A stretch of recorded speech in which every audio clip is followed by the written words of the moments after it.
কলকাতার যেসব দাদারা আমাদের কিন্তু প্রথম থেকে লাস্ট পর্যন্ত ছিটে বসিয়ে শাকিব খানকে সত্যিকারের সুলতান নেগেটিভ মনে হচ্ছে। তুফান হতে অ্যাটিটিউড লাগে, চোখের দৃষ্টি লাগে,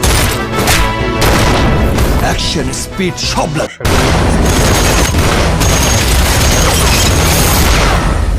ভাই তুফান কেমন লাগলো? খুব ভালো হয়। সাকিব খানের অভিনয় কেমন লাগলো এখানে? কেমন লাগলো তুফান? কেমন লাগলো তুফান? কেমন লাগলো তুফান? সাকিব মিমির অভিনয় কেমন লাগলো এখানে? সুপার 10-এ কত দেবেন বইটাতে? 10-এ আমার তরফ থেকে 10 out of 10। Okay thank you. কেমন লাগলো তুফান? হেভি লাগলো, কিন্তু পার্ট 2টা আসলে আমার মনে হচ্ছে পুরো ক্যারেক্টারটাই চেঞ্জ হয়ে যাবে। আচ্ছা সাকিব মিমি এদের অভিনয়টা কেমন লাগলো এখানে? এখন আমার মনে হচ্ছে হাফটাই দেখলাম, আচ্ছা হাফটা আমার মনে হচ্ছে স্পেশাল কিছু আছে। পুলিশটা যে ওকে বাঁচাতে গেল, হ্যাঁ। এই জিনিসটা আমার হেভি লেগেছে। পার্ট 2টা একটা বেস্ট কিছু একটা দেবেই পড়ে। কেমন লাগলো? খুব ভালো সিনেমা, সাকিবের অভিনয় কেমন লাগলো এখানে? দারুণ লাগলো। অনেকদিন পর শাকিব খানের ছবি দেখলাম, সুপারস্টার শাকিব খানের। পার্ট 2 আশায় থাকলাম। 10-এ কত দেবেন বইটাতে? 10-এ 7। ওকে কেমন লাগলো তুফান? অসাধারণ লেগেছে সত্যি, মানে শাকিব খানকে সত্যিকারের সুলতান মনে হচ্ছিল, হ্যাঁ। যেন সত্যিকার এরকম একটা সুলতান আমাদের শহরে দরকার।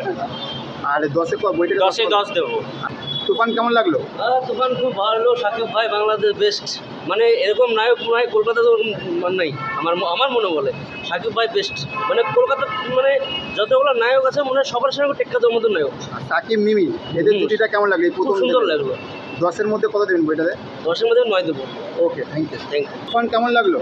ফাটাফাটি লেগেছে, ফাটাফাটি ছিল। সাকিবের অভিনয়টা কেমন লাগলো এখানে? Shakib Khan is always best.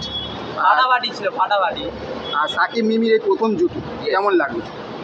খুব ভালো লেগেছে, ভালো লেগেছে। চাই যে তুফান যদি আরও বেশি ইনক্রিজ করুক ওরা নিজেকে, হ্যাঁ এটাই বলবো। আচ্ছা এখানে তো চঞ্চল চৌধুরী তো অভিনয় করেছে, হ্যাঁ। চঞ্চল চৌধুরীর অভিনয়টা কেমন লাগলো এখানে? ঘ্যামা অভিনয়, ঘ্যামা মানে হাসতে হাসতে যে মানুষ হ্যাঁ। মারতে পারে, এটা প্রথমবার দেখলাম। ওকে 10-এ কত দেবেন আপনার বইটাতে? 10 out of 10। Okay thank you. কেমন লাগলো আপনার তুফান? আর এখন ওয়েটিং হচ্ছে পার্ট 2 এর। ওকে ওকে পার্ট 2 যেন তাড়াতাড়ি বেরো। Okay thank you. কেমন লাগলো? তুফান একটি নিখুঁত কমার্শিয়াল ছবি, হ্যাঁ যেটা বাংলায় কম বাজেটে হ্যাঁ। একটা নিখুঁত কমার্শিয়াল ছবি হতে পারে, সেটা তুফান একটা উদাহরণ, যেটায় ফুল অফ এন্টারটেনমেন্ট রয়েছে। এই এন্টারটেনমেন্টটা আমরা অনেক বছর ধরে মিস করছি। হ্যাঁ। আমরা চাই একটা সুন্দর গল্পের সাথে একটা ভালো ছবি, সেটা তুফান করে দেখিয়েছে। আমাদের কিন্তু প্রথম থেকে লাস্ট পর্যন্ত ছিটে বসিয়ে রেখেছে তুফান। তাই আমি চাই তুফানের মতন আরও সিনেমা আমাদের বাংলায় আসুক, বাংলার ফিল্ম ইন্ডাস্ট্রি করুক, এবং বাংলাদেশেরও যদি কাজ আসে, আমরা তুফানের মতন ছবি আমন্ত্রণে বিশ্বাসী, আমরা তুফানের মতন ছবি দেখতে বিশ্বাসী, তুফানের মতন গল্প দেখতে বিশ্বাসী। তো তুফানের জন্য বেস্ট লাক। তুফান ভালো ছবি, তোমরা এসে দেখতে পারো, আমরা দেখে এনজয় করেছি। আর পার্ট 2 এর জন্য কতটা পার্ট 2 এর জন্য এক্সাইটেড আছি, কারণ গল্পটা খুব নিখুঁতভাবে লেখা হয়েছে। এত কম বাজেটে গল্পটার মধ্যে, গল্পটা এই কমার্শিয়াল ছবিগুলো একটা প্রবলেম কী হয়, গল্পটা খেয়ে হারিয়ে ফেলে। হ্যাঁ। গল্পের উতাও চড়াওটা, গল্পটা ভালো লাগে না। হয়তো অ্যাকশন দৃশ্য ভালো হয়, গানের দৃশ্য ভালো হয়, কিন্তু গল্পটার মধ্যে মানে সেই মজাটা পাওয়া যায় না। কিন্তু তুফান, রায়ান রাফি ডিরেক্টর, হ্যাঁ, হ্যাঁ। রায়ান রাফিকে আমি প্রথম থেকে ফলো করি।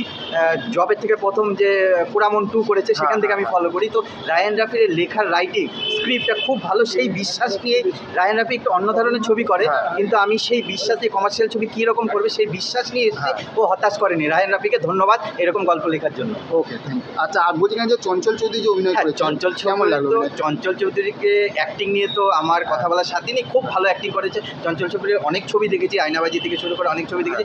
এই ছবিতে চঞ্চল চৌধুরী যথাযথ, চঞ্চল চৌধুরী হয়তো তুফান 2-তে ফাটিয়ে দেবে। এখানে খুব অল্প রোল ছিল, তুফান 2-তে ফাটিয়ে দেবে। তো তুফান খুব ভালো স্ক্রিপ্ট, ভালো রাইটিং, খুব ভালো লেগেছে। 10-এ কত বইটাকে?